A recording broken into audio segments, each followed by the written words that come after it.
Hello and welcome to this Intelligent Briefing. My name is Rebecca Miles and I'm editor of Intelligence CXO. In this edition of our Deep Dive series, I'm speaking to Ash Patel, Chief Information Officer at IRI. He tells us about the company and how it started. He also outlines its vision and goals and how it continues to grow. First of all, can you tell me a bit more about IRI and how the company started? So IRI, would be considered one of the original big data companies, even before big data had a name. It started in 1979. From the lens of how do you disrupt the consumer packaged goods industry and how they track their performance and how they better understand their customers, their retailers, their markets, using big data collected from the actual retailers. In order to create, a view of, performance, right, for all the FMCG, CPG manufacturers in the marketplace. Prior to that, for the, sort of the prior 50 years, it was done by sending people into stores and literally counting boxes on shelves and, things like that, which are called audit. And I really revolutionized the space by taking a big data analytics and technology approach to that.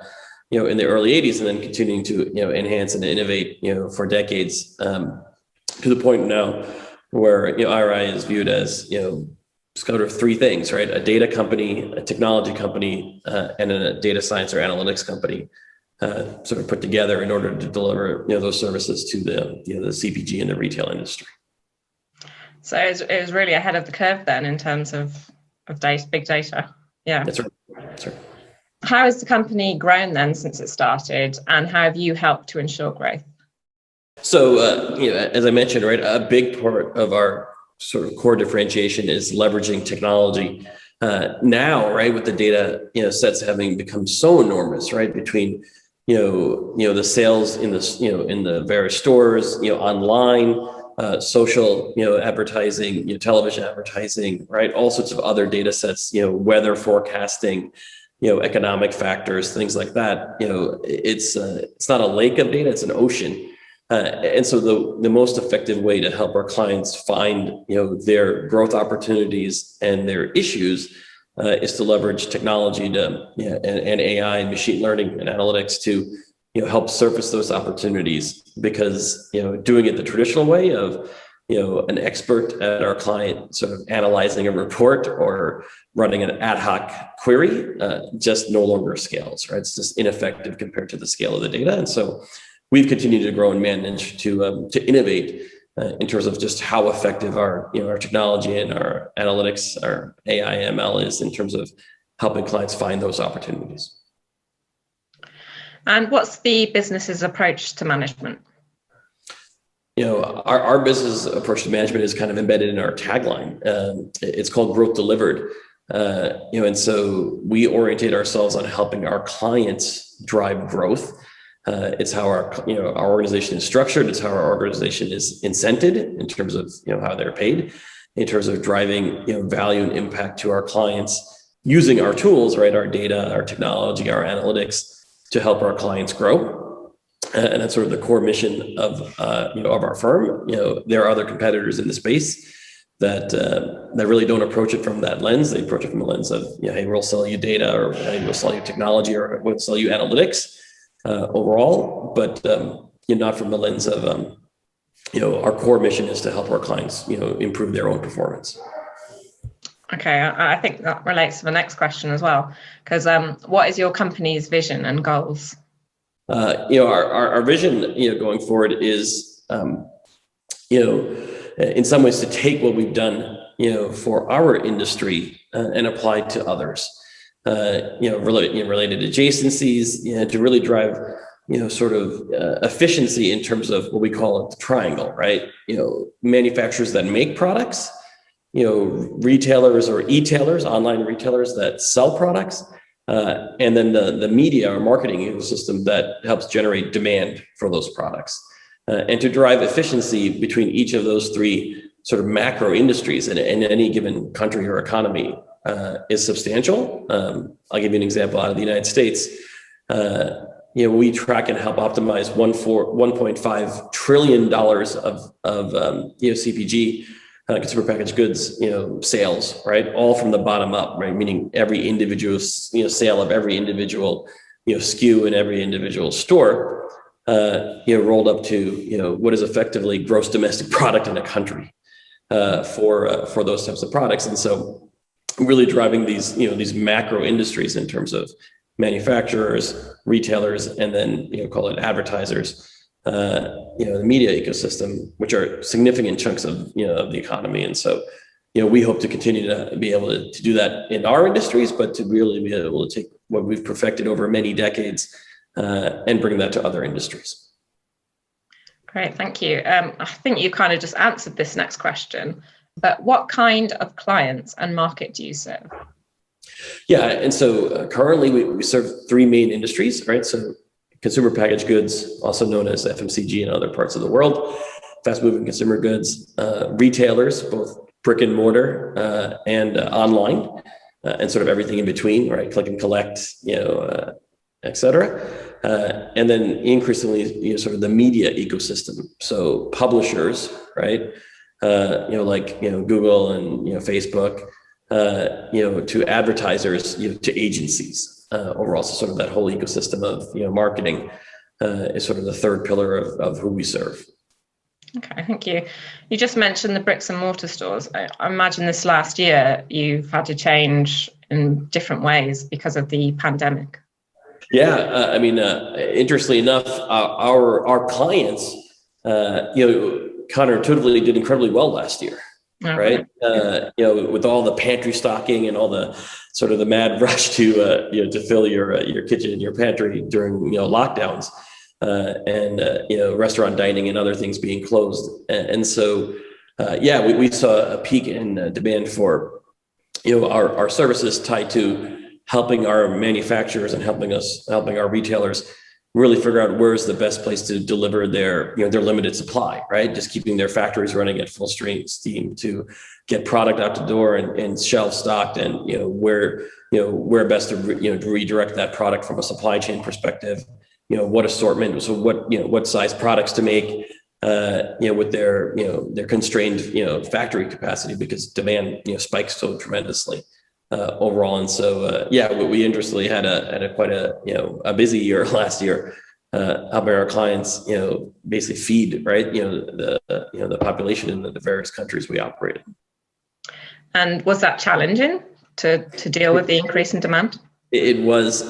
So a lot of our services that normally we would deliver, call it weekly or monthly, we got requests to deliver daily, right? So daily out of stock.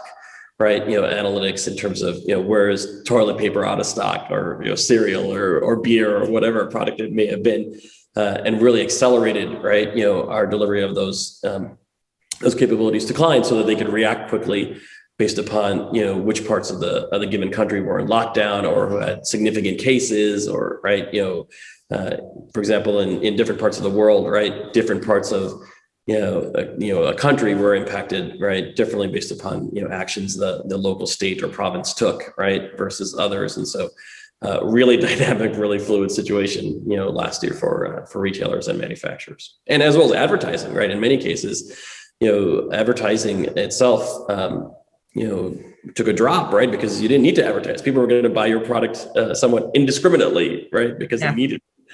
Overall, and so there was ebbs and flows on different sides of the business. Thanks. And just talking about now, what has your career looked like so far? I've been in some form of technology my entire career. I started in the late 90s as a startup, and what we would now call a healthcare exchange, and so bringing healthcare products and benefits to consumers. As a .com, so it's sort of in the .com era, I ended up selling that to Aon, so the world's largest insurance broker at the time. Stayed there for 12 years. Ended up being the chief information officer of that particular business unit, which was focused on the workplace, so everything from employee benefits to pensions to compensation to talent consulting. Left there in 2013 to join IRI, and I've been at IRI since then, now till 2021, so 8 years. And have you always been interested in technology then, even when you were growing up? I was, I actually had, started early in life in technology. I've worked at numerous places, even while still, still being an adolescent. And so, worked at, an air defense company, taking designs of their parts and their products and putting them, onto AutoCAD or CAD software for the first time. I worked at, many other, technology companies, all prior to even graduating high school. And so I've always had a passion for technology, since I was, little, since I hold a keyboard in my hand. And what do you think influenced that passion? Just the notion of being able to build something, right? And so, as a younger kid, I loved Legos, and they're very tangible, and you get to build something, concrete. And in many ways, software is like that. Right? It's organic. You get to build it, you get to modify it, you get to see the results of that fairly quickly in the sort of the development process. And so it just has that sort of, you get to build something that in many ways outlasts you and has impact in society, right? Whether it's on the benefits and the healthcare side of the equation as part of my career at Aon, or more on the the consumer packaged goods and how to feed the world, if you will, at the IRI side of the equation. That's what makes it exciting, right? That you could take something, virtual, if you will, and build it on it and keep building on it, as you continue to innovate. In your role as CIO, how do you equip staff with skills and knowledge? That one is tricky in the sort of the war for talent. We always try to hire for people that have a few key skills, which quite frankly are hard to teach, right? So problem solving, something that I call synthesis, right? So can you take two abstract ideas, right, and come up with something amazing and concrete? Those tend to be skills that are pretty hard to teach. We could always teach anybody technology, right? How to program, how to develop, how to tune, how to design something amazing. And so really the profile is, hiring from around the globe, right? In a global company like IRI is, individuals that, really have that inherent problem solving ability, synthesis ability, strong work ethic, right? We could always teach them and train them, the bits and bytes of technology in my function, but really find, individuals that, have that sort of passion for learning, right? They run towards challenges versus away. It's sort of in the talent profile that we attract and the talent profile that thrives, at IRI. And we have a lot of long tenure people, even in places like India, where there's incredibly high turnover. We have colleagues that have stayed with us for over a decade, which is unheard of, because we continue to reward and challenge them, right, with complex problems that they just they devour, they eat up. So it's more about finding the people with the right skills to start with, and then sort of nurturing that. And nurturing that from a pure technical skill perspective, right? The technology skills, we can grow, right? The inherent, so problem solving, challenges, synthesis, attitude. That is really what we look to solve for, which allows us to actually, hire broadly, right? I mean, you don't necessarily need to have 10 or 20 years of experience, right, to have that synthesis and problem solving mindset, right? We will teach you the experience, if you will. And how do you work with other executives to make sure that your voice is heard? Yeah, and so I've always had this philosophy that, I manifested by even how my function is named. And so we're not called IT or information technology. The name of the function, both here and at Aon, was called business technology. And the reason for that is, if you're in our function and you're in a room with other colleagues and, from other functions, nobody should really be able to distinguish that you're from technology, right? You're just another business colleague. You talk in terms of, impact. Granted, yes, you're going to use technology to create that impact, whether it's revenue growth, profitability or margin expansion, right? Risk management, et cetera. But, it's from the lens of driving business outcomes, and hence why it's embedded into the name. And that, quite frankly, has served us well in terms of earning and maintaining and thriving, at the table, if you will, with my other colleagues in the C-suite, right? Because it's always approached from the lens of economic impact to our clients or to us, right? And that's how we wield technology, is to drive those types of outcomes, versus talking about bits and bytes, in a meeting, right? Yeah. And how do you ensure that different teams within your company work together? Yeah, I mean, part of it is this mindset of, we're all going to talk about revenue growth, margin expansion, client retention and satisfaction, and risk management, right? And those are business concepts that, colleagues in our operations or colleagues in our commercial function, right, or our finance function or our marketing function, can all rally around. Right. That's kind of the core reason why, right, you operate, to drive revenue, to drive profitability, to delight your clients and retain them, and then to manage, risk across the organization, overall. And so that has, helped us align, with our clients, our internal, other functions. And then we have this mindset that, I think of those other groups as my internal clients, right? They all use technology to drive, their own functions. And so, in some ways we treat them as clients. And we have this saying that the customer is always right, except when we could help them be more right. Overall. And so, if you have a better idea, you have an obligation to dissent, right? You have an obligation to, raise your point of view and help somebody be, smarter tomorrow than they are today. In terms of how they wield, technology, as a competitive advantage. And so those sort of core principles have served us well in terms of, right, sticking to the 4 business outcomes we're trying to drive, earning a seat at the table, right, by treating, the other functions as our clients, and then really ensuring that, we're helping everybody else, right, be more effective, tomorrow than they are today using technology. Right, thank you.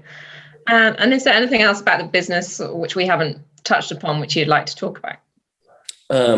No, I mean, a fantastic business, like I said, combines the best of, a lot of macro trends in the marketplace today, right? Data science or AI and machine learning, technology, media advertising, right? E-commerce. And so it just has a lot of great elements that have to come together to drive, outcomes for our clients. And so fun, exciting, challenging place to work.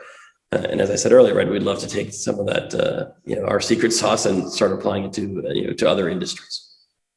I mean, thank you. Thank you very much.